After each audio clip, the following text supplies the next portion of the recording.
j'espère que vous allez bien. On se retrouve pour une nouvelle vidéo aujourd'hui et je veux parler de qu'est dit la Bible sur la modernité et plus mon point de vue personnel. Je voulais faire 3 parties de cette vidéo parce que je crois qu'elle sera trop de longue durée. Donc, si vous voulez suivre toutes les 3 parties, abonnez-vous sur ma chaîne et visitez ma chaîne et toutes mes vidéos. Nous allons commencer. Bon, juste là, nous allons lire notre verset, c'est Jean 14, 1 jusqu'à 2, qui dit que votre cœur ne se trouble point. Croyez en Dieu et croyez en moi. C'est Jésus qui dit, hein? Il y a plusieurs demeures dans la maison de mon Père. Si cela n'était pas, je vous l'aurais dit. Je vais vous préparer une place. Juste pour vous dire que c'est notre verset principal. Nous basons sur ces versets pour dire que dit la Bible sur la modernité. Ça veut dire que votre cœur ne se trouble point. C'est troubler, c'est aller dans c'est s'inquiéter de sa vie, s'inquiéter de sa personnalité, par exemple. Et aussi, nous allons voir qu'est-ce que d'abord la modernité pour commencer. Parce que je ne peux pas commencer sans vraiment dire que c'est la modernité. C'est pourquoi je vais dire d'abord qu'est-ce que la modernité. Nous allons lire 2 Thessaloniciens 3 à 6 qui va nous montrer qu'est-ce que la Bible dit, qu'est-ce que la modernité et comment nous devons prendre face. Bon, je crois que je ne le trouve pas. C'est après quoi Thessaloniciens déjà? Non.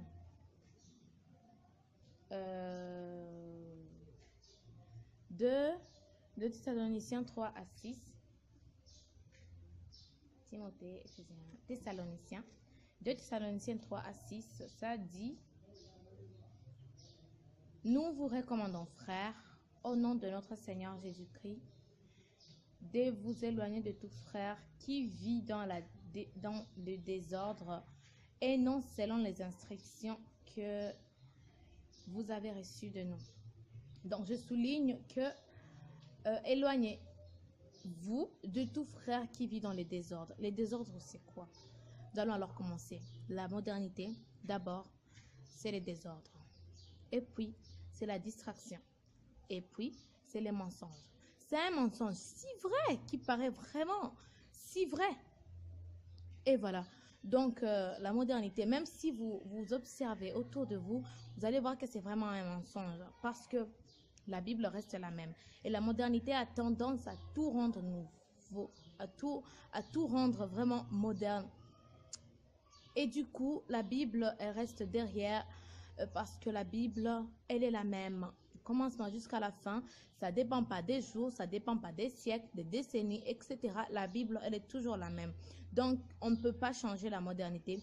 Et voici, nous allons maintenant voir comment on vit dans la modernité.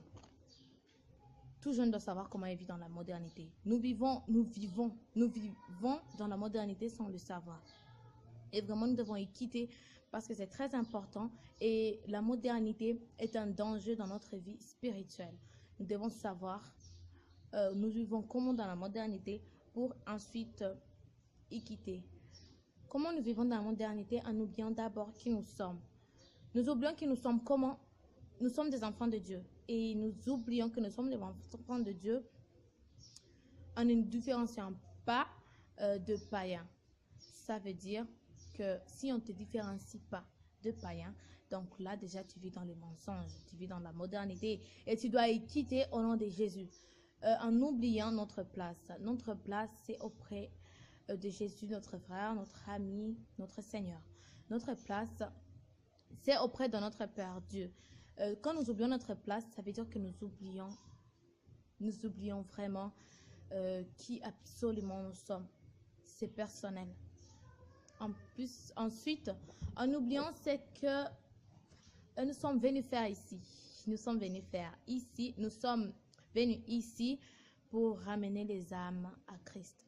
Quand tu as tendance à oublier ça, tu as tendance à être avec le païen, ça leur parler de Christ. Tu as oublié ce que tu es venu faire ici. Et comme tu as oublié ce que tu es venu faire, tu es dans la modernité. Et ensuite, la 5e, c'est en s'attachant aux choses très importantes.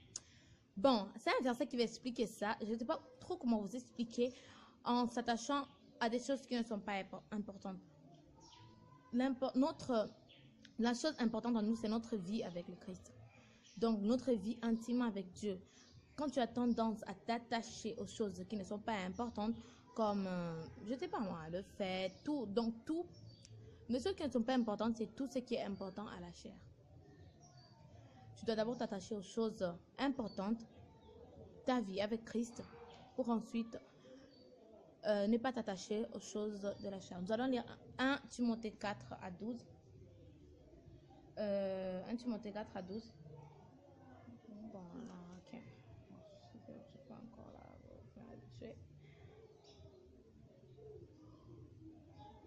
1 Timothée 4 à 12. Qui nous dit, 4 ou 5, qui nous dit que personne n'aimait. Non. 1 Timothée 4, 1 à 12. 4, 1 à 12. Voilà. 4, 1 à 2. En fait, c'est 4, 1 à 2.